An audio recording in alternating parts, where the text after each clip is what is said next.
High guys, biryani வந்து பார்த்தீங்கன்னா mutton biryani Sunday ஆட்டு கொழுப்பு மட்டன் பிரியாணி செய்கிறோம். ஸோ வந்து கொழுப்பு வந்து பார்த்தீங்கன்னா தனியாக வாங்கி வந்து மஞ்சத்தூள் கல்லுப்பு போட்டு வாஷ் பண்ணி எடுத்து வச்சுருக்கேன். இது என்ன சொல்லுங்கள் பார்ப்போம். அது தெரியலையா? தெரிஞ்சவங்க கமெண்ட் பண்ணுங்கள். ஸோ அதுக்கப்புறம் அது தனியாக நல்லா வந்து பார்த்தீங்கன்னா ஆயிலில் ரோஸ்ட் பண்ணால் சூப்பராக இருக்கும் மசாலா பண்ணி. ஸோ அதனால் அது தனியாக எடுத்து வச்சுருக்கேன். மட்டன் வந்து எடுத்து வச்சுருக்கேன். மட்டனுக்கு வந்து பார்த்தீங்கன்னா காடு. ஸோ வந்து பார்த்தீங்கன்னா தயிர். பிரியாணி தான் செய்ய போகிறோம். சீரக சம்பாவா பாஸ்மதி ரைஸான்றது இப்போ வந்து கன்ஃபார்ம் பண்ணல. மசாலா போட்டு வச்சுட்டு அதுக்கப்புறம் தயிர் வந்து பார்த்தீங்கன்னா எடுத்திருக்கேன். ஸோ அதுக்கப்புறம் காரத்துக்கு தேவையான அளவுக்கு காஷ்மீரி மிளகாய் தூள் நான் வந்து பார்த்தீங்கன்னா 1 ஸ்பூன் வந்து ஃபுல்லாக வந்து சேர்த்துக்கிறேன். 1 ஸ்பூன் காஷ்மீரி மிளகாய் பவுடர் நம்ம அதுக்கப்புறம் ஆட் பண்ண போகிறது கிடையாது. ஸோ அதனால தான் வந்து பார்த்தீங்கன்னா 1 ஸ்பூன் வந்து இஞ்சி பூண்டு பேஸ்ட்டு பிரியாணி தாளிக்கும் போது கொஞ்சம் சேர்ப்போம். அதனால 1 ஸ்பூன் மட்டும் எடுத்துக்கிறேன். பிரியாணி மசாலா வந்து ஒரு 2 ஸ்பூன் வந்து சேர்த்துக்கிறேன். இப்போவே நம்ம மசாலா சேர்க்கறதோட சரி, அடுத்து நம்ம இந்த மாதிரி மசாலா வந்து திரும்ப வந்து நம்ம சேர்க்க மாட்டோம். 2 டீஸ்பூன் வந்து எடுத்துருக்கேன். ஸோ அதுக்கப்புறம் வந்து பார்த்தீங்கன்னா கொஞ்சம் பேலீஃப். இது வந்து பார்த்தீங்கன்னா இந்த மசாலா வந்து நம்ம ஓன் கரம் மசாலா கூட வேணால் இதில் வந்து ஆட் பண்ணிக்கலாம். நான் வந்து பார்த்தீங்கன்னா ரம்பா லீஃப் வந்து ஒரு 4 வந்து சேர்த்துக்கிறேன். ஸோ அதுக்கப்புறம் வந்து பார்த்தீங்கன்னா ஆயில் வந்து ஒரு கரண்டி ஆயில் மட்டும் சும்மா ஒரு இந்த குழிக்கண்டியில் ஒரு கரண்டி எடுத்துருக்கேன். கொழும்பு பிரியாணி தான். ஸோ வந்து நான் 2 பார்ட்டாக செய்ய போகிறேன். சீரக சம்பா ஒரு டம்ளர் செய்ய போகிறேன். பாஸ்மதி ரைஸும் ஒரு டம்ளர் செய்ய போகிறேன். ஒன்று வந்து பார்த்தீங்கன்னா கொழுப்பு வச்சு செய்ய போகிறோம். அதனால தான் நான் ஆயில் வந்து சேர்த்துருக்கேன். இன்னொன்று வந்து பார்த்தீங்கன்னா நம்ம கொழுப்பு ஆட் பண்ண மாட்டோம். ஸோ அது வந்து பார்த்தீங்கன்னா பாஸ்மதி ரைஸில் வந்து கொழுப்பு சேர்க்கலாம். அது நல்லா இருக்கும். அதனால தான் வந்து கொழுப்பு தனியாக கேட்டு வாங்கிட்டு வந்து வச்சுருக்கேன். ஸோ இப்போ மெயினாக வந்து பார்த்தீங்கன்னா கல்லுப்பு வந்து தேவையான அளவுக்கு சேர்த்துக்கிறேன். சேர்த்துட்டு பிரியாணிக்கு ஒரு கல்லுப்பு வந்து ஒரு கல்லுப்பு வந்து தூக்கலாக தான் இருக்கணும். ஸோ இப்போ வந்து பார்த்தீங்கன்னா நல்லா மசாஜ் கொடுத்துக்கலாம். ஸோ இந்த மாதிரி அந்த கர்டோட ரொம்ப ஈஸி. இந்த மசாலா பண்ணி இந்த மட்டனோ இல்லை சிக்கன் நம்ம வந்து ஸ்ப்ரான் பிரியாணி செய்திருந்தா கூட சரி, விரால் பிரியாணி செய்வோம் இல்லையா, அதுக்கு கூட நம்ம இந்த மாதிரி மசாலா போட்டு ஒரு 1/2 hour இல்லை 1 hour நல்லா மேக்னேட் பண்ணிட்டோம்னா ஸோ அதுக்கப்புறம் ரொம்ப ஈஸி தான் செய்யறதுக்கு வந்துக்காக தான் நான் வந்து மசாலா வந்து போட்டு எடுத்து வச்சுருக்கேன்.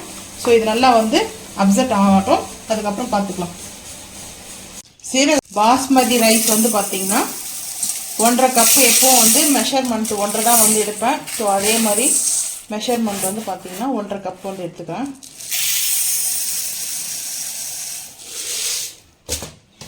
ஒன்றரை கப்பு கொஞ்சம் கூடவே எடுத்துருக்கேன். ஸோ வாஷ் பண்ணிவிட்டு ஊற வச்சிடலாம். மட்டன் வந்து பார்த்தீங்கன்னா பிரியாணி இதில் வந்து பார்த்தீங்கன்னா நான் வந்து சேர்த்துட்டு கொஞ்சமாக தண்ணி வந்து அலசி ஊற்றி சேர்த்துப்போம். இப்போ வந்து பார்த்தீங்கன்னா மட்டன் வந்து நம்ம மேக்னேட் பண்ண வச்சு இந்த மட்டன் வந்து நம்ம குக்கரில் சேர்த்தாச்சு. சேர்த்துட்டு தண்ணி வந்து நான் சேர்த்துக்கிறேன். தண்ணி சேர்த்து எதுக்காக வந்து நான் சேர்த்துறேன்னா நம்ம பிரியாணி செய்ய போகிறோம் இல்லையா, பிரியாணிக்கு வந்து நம்மளுக்கு தண்ணி வேணும் நம்மளுக்கு வந்து பார்த்தீங்கன்னா அந்த மெஷர்மெண்ட்டுக்கு. ஸோ அதுக்காக நான் வந்து இந்த வாட்டரை வந்து சேர்த்துருக்கேன். ஸோ இப்போ வந்து பார்த்தீங்கன்னா ஒரு 3 விசில் வந்து மட்டன் 3 விசில், அதாவது மட்டனோடைய ரொம்ப சாஃப்டாக இருந்தால் 2 விசில் வந்து வச்சுக்கலாம். கொஞ்சம் ஹார்டாக இருந்தால் மட்டனோடைய அந்த ஹார்டு சாஃப்ட்னஸ் பற்றி தான் நம்ம வந்து பார்த்துட்டு தான் நம்ம வந்து பார்த்தீங்கன்னா குக்கரோட விசில் வந்து இருக்குது. நான் ஒரு 3 விசில் மட்டும் வச்சு எடுத்துட்டு அதுக்கப்புறம் பிரியாணி செய்து பார்க்கலாம் வாங்க. 3 விசில் வரட்டும், பார்த்துக்கலாம்.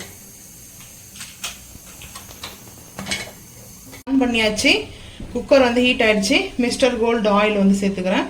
வெங்காயம் வதக்கிறதுக்கு ஆயில் வந்து சேர்த்துக்கலாம். ஸோ அதுக்கப்புறம் கீயும் வந்து சேர்த்துக்கலாம். இப்போ வந்து பார்த்தீங்கன்னா வெங்காயம் வந்து எடுத்துருக்கேன். ஆயில் வந்து ஹீட் ஆயிடுச்சு. ஆனியன் வந்து சேர்த்துக்கலாம்.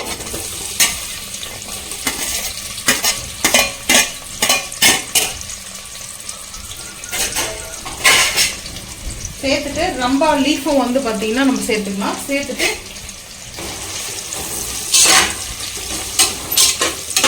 ஆயில் வந்து கொஞ்சம் கரெக்டாக எடுத்துருக்கேன். மீடியமாக வந்து பார்த்தீங்கன்னா ஏன்னா வெங்காயம் வந்து வதங்கணும். ஸோ அதுக்காக தான் எடுத்துருக்கேன். இது இல்லாமல் வந்து பார்த்தீங்கன்னா நான் இப்போ இந்த கறி குழம்பு மாதிரி கிரேவி மாதிரி நம்மளுக்கு வந்து நம்ம எடுத்துட்டோம். இந்த பிரியாணிக்கு வந்து பார்த்தீங்கன்னா தண்ணி நம்ம சேர்த்தோம் இல்லையா, தண்ணி நம்ம வந்து எனக்கு இந்த மட்டன் ஜூஸ் வேணும். ஸோ அதனால் இந்த மட்டனோடைய ஸோ அந்த சாஸ் இருந்துச்சுன்னா அது அப்படியே நம்மளுக்கு வந்து பிரியாணி டேஸ்ட் அல்டிமேட்டாக இருக்கும். ஸோ அதனால தான் வந்து பார்த்தீங்கன்னா 3 விசில் குக்கரில் வந்து வேக வச்சு எடுத்தாச்சு. ஸோ வந்து பார்த்தீங்கன்னா வெங்காயம் வதங்கும் போது லைட்டாக உப்பு மட்டும் சேர்த்துக்கலாம். கொஞ்சமாக கல் உப்பு, ஏன்னா ஆல்ரெடி நம்ம வந்து சேர்த்துருக்கோம். கல் உப்பு வந்து சேர்த்து ஆட் பண்ணிட்டுக்கிறோம். இப்போ லைட்டாக கொஞ்சமாக சேர்த்துக்கலாம். சேர்த்துட்டு வதங்கட்டும், பார்த்துக்கலாம். கரம் மசாலா எனி ஸ்பைசஸ் வந்து சேர்த்துக்கலாம். ஸோ உங்களுக்கு என்னென்ன வேணுமோ சேர்த்துங்க. நான் அன்னாச்சி பூ எடுத்துருக்கேன், மராட்டி மொக்கு, அதுக்கப்புறம் சின்னமன் எடுத்துருக்கேன், லவங்கம், ஏலக்காய், கல்பாசி. ஸோ இதெல்லாம் வந்து பார்த்திங்கன்னா நல்லா ஆயிலில் வந்து பார்த்திங்கன்னா சேர்த்துட்டு வெங்காயம் வதங்கினதுக்கப்புறம் பார்த்துக்கலாம் வாங்க. பிரியாணிக்கு வந்து பார்த்திங்கன்னா வெங்காயம் வந்து வதங்கியாச்சு. இப்போ வந்து பார்த்திங்கன்னா பச்சை மிளகாவும் தக்காளியும் வந்து சேர்த்துக்கலாம். சேர்த்துட்டு தக்காளி நல்லா குழஞ்சி வர அளவுக்கு வந்து பார்த்திங்கன்னா வதக்கலாம். ஸோ இப்போ வந்து பார்த்திங்கன்னா இஞ்சி பூண்டு பேஸ்ட் இந்த டைமில் நான் வந்து சேர்ப்பேன் இல்லையா, எப்பவும் ஒரு 1/4 டீஸ்பூனில் 4 டீஸ்பூன் வந்து சேர்த்துக்கிறேன். ஸோ வந்து பார்த்திங்கன்னா வதங்க பார்த்துக்கலாம். இப்போ வந்து பார்த்திங்கன்னா கொத்தமல்லி ஒரு கைப்பிடி அளவுக்கு, புதினா ஒரு கைப்பிடி அளவுக்கு சேர்த்துட்டேன். அப்புறம் ஃபைனலாக வந்து சேர்த்துக்கலாம்.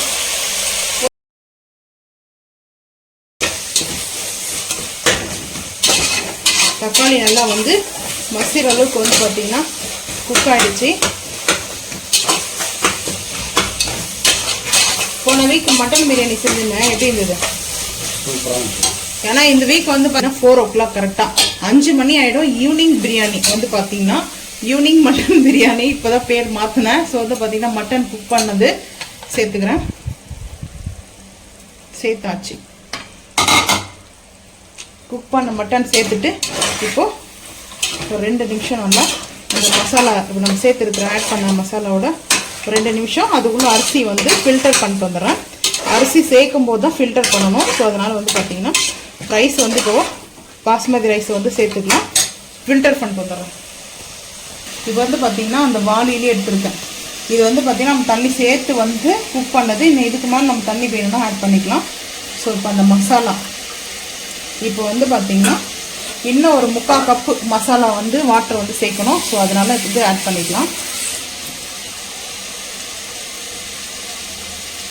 2 கப்பு 1.5 எடுத்துருக்கேன், அதனால் நான் 2.5 வந்து வைக்க போகிறேன். இன்னும் கொஞ்சம்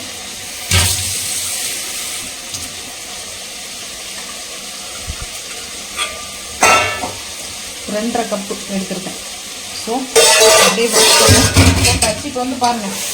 இப்போ இந்த டைமில் நம்ம என்ன சேர்க்க போகிறோம்னா, நான் ஆயில் வந்து எதுக்காக இதில் கொஞ்சம் கம்மியாக சேர்த்தோம்னா, இப்போ வந்து பார்த்திங்கன்னா கொழுப்பு வந்து சேர்க்க போகிறோம். ஆட்டு கொழுப்பு இருக்கு இல்லையா, ஸோ வந்து பார்த்திங்கன்னா இந்த கொழுப்பு வந்து சேர்க்க போகிறோம். அதனால தான் ஆட்டு கொழுப்பு மட்டன் பிரியாணி. இந்த கொழுப்பு செஞ்சு பாருங்கள், டேஸ்ட் சூப்பராக இருக்கும்.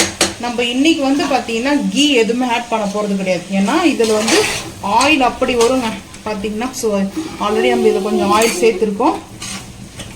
இப்போ ஐ ஃப்ளேம் பண்ணிக்கலாம். மழை வருவது போகுது. ஈவினிங்கில் பிரியாணி செஞ்சுட்டு மழை கூட வரப்போகுது. ஸோ மழையை அப்படியே பார்த்திங்கன்னா அந்த மூமெண்ட்டோட அந்த பிரியாணி சாப்பிடும்போது வேறு ஃபீலாக இருக்கும். ஸோ யாருக்கெல்லாம் வந்து அந்த மழை டைமில் பிரியாணி சாப்பிட பிடிக்குன்றது கமெண்ட் பண்ணுங்கள். இப்போ அந்த கொழுப்பெல்லாம் வந்து நல்லா கரைஞ்சி அதுலேருந்து ஆயில் வர ஆரம்பிக்கும். நம்ம வந்து கீ வந்து ஆட் பண்ணவே மாட்டோம். ஸோ அதனால் வந்து பார்த்திங்கன்னா அந்த கொழுப்பு சேர்க்கறதுனால கீ ஆட் பண்ண வேண்டாம். இப்போ வந்து கொழுப்பு மட்டன் பிரியாணி சூப்பராக இருக்கும். டேஸ்ட் வந்து பார்த்திங்கன்னா ஸோ இந்த மாதிரி தான் இருக்கும். அது வந்து நல்லா ஹீட் ஆக வந்து மெல்ட் ஆக ஆரம்பிக்கும்.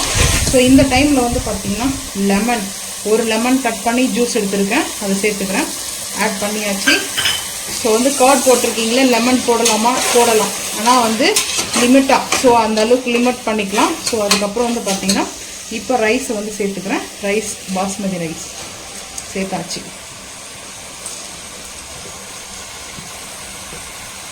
ரைஸ் வந்து பார்த்திங்கன்னா நான் 1/2 an hour மேலே எப்போவுமே நான் அரிசி வந்து கொஞ்சம் 1/2 an hourக்குள்ளே வந்து எடுத்து செஞ்சுடுவேன்.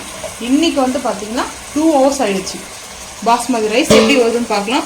2 hours நல்லா வந்து ஊற வச்ச பாஸ்மதி ரைஸை வந்து பார்த்திங்கன்னா அடுத்து சிம் பண்ணலாம். சிம் பண்ணிவிட்டு நம்ம இந்த வாட்டர் மெஷர்மெண்ட்டு கப்பு சேர்த்துக்கலாம். 2.5 கப்பு நான் எடுத்துருக்கேன், சேர்த்துக்கிறேன். இந்த மசாலா இருக்கும், கொஞ்சம் திக்காக இருக்கும் அந்த மசாலா. ஸோ இப்போது சிம் பண்ணிக்கணும். சிம் பண்ணிட்டு தான் இது கொஞ்சம் ஃபைஜஸ் நல்லாயிருக்கும் மசாலாவில். ஸோ இந்த டைமில் நம்ம வந்து கொத்தமல்லியும் புதினாவும் நல்லா இருக்கிறதுனால கொஞ்சம் கூட சேர்க்குறேன். கீ வந்து ஆட் பண்ணலை. என்னது கொத்தமல்லி புதினா வீட்டுக்காரர் வாங்கினாங்க, நான் தான் வாங்கினேன் உழவர் சந்தையில். ஸோ வந்து நான்வெஜ் செஞ்சால் மட்டும் வாங்கவே மாட்டாங்க. போன வாரம் சொன்னேன், கம்ப்ளைண்ட் பண்ணல. நான் அது கட் பண்ணிட்டேன், போடவே இல்லையே. இதையும் கட் பண்ணிடுவேன், போட மாட்டேன். ஸோ வந்து பார்த்தீங்கன்னா இப்போ கரெக்டாக காரம் உப்பெல்லாம் செக் பண்ணியாச்சு. ஓகே, ஸோ இப்போ எல்லாமே காரம் உப்பெல்லாம் செக் பண்ணியாச்சு. ஒரு 2 விசில் வந்துட்டு அடுப்பு ஆஃப் பண்ணிட்டு பார்க்கலாம் வாங்க. ஆட்டுக்கொழுப்பு மட்டன் பிரியாணி ரெடி பண்ணியாச்சு. ஸோ வந்து பார்த்தீங்கன்னா பிளேட்டிங் பார்த்துக்கலாம். எங்களுக்கு வந்து இன்னைக்கு லஞ்ச் வந்து ஈவினிங் தான் வந்து பார்த்தீங்கன்னா. ஸோ 4 o'clock 4:30 4 o'clock நல்லா பிரியாணி வந்து பார்த்தீங்கன்னா சூப்பராக இருக்கும். பீசஸோடு இருக்குது. கொஞ்சமாக தான், ஏன்னா வந்து பார்த்தீங்கன்னா இப்போ சாப்பிட முடியாது. ஸோ அதனாலே வந்து பார்த்தீங்கன்னா கொஞ்சமாக பிரியாணி வந்து எடுத்திருக்கேன், மட்டன் பிரியாணி. ஸோ பீஸ் ஒன்று வச்சுக்கிறேன்.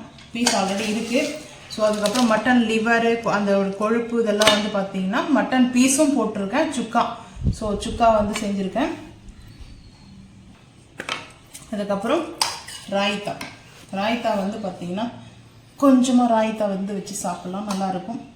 ஸோ எங்கள் வீட்டில் சண்டே வந்து பார்த்தீங்கன்னா நான் மார்னிங் வந்து கொஞ்சம் வெளியில் போயிட்டுருந்தோம். ஸோ அதனால் வந்து பார்த்தீங்கன்னா குக் பண்ண முடியல.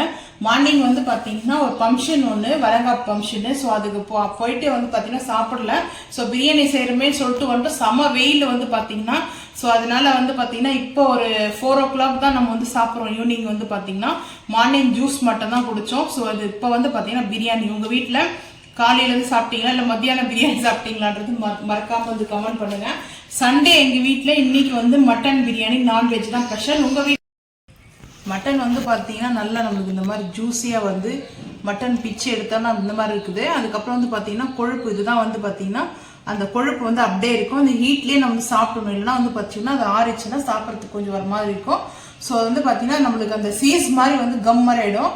ஸோ இந்த மாதிரி நீங்கள் செஞ்சு சாப்பிட்டு பாருங்கள், டேஸ்ட் அல்டிமேட்டாக இருக்கும். நம்ம வீடியோ பிடிச்சிச்சுன்னா மறக்காம வந்து சேனல் வந்து சப்ஸ்கிரைப் பண்ணுங்கள். வீடியோ வந்து லைக் பண்ணுங்கள், ஷேர் பண்ணுங்கள், சப்ஸ்கிரைப் பண்ணுங்கள், பெல் ஐக்கன் வந்து கிளிக் பண்ணுங்கள், மறக்காம சேனல் வந்து ஃபாலோ பண்ணுங்கள். அப்போ தான் நம்ம போகிற வீடியோ உங்களுக்கு நோட்டிஃபிகேஷன் வரும். தேங்க்யூ.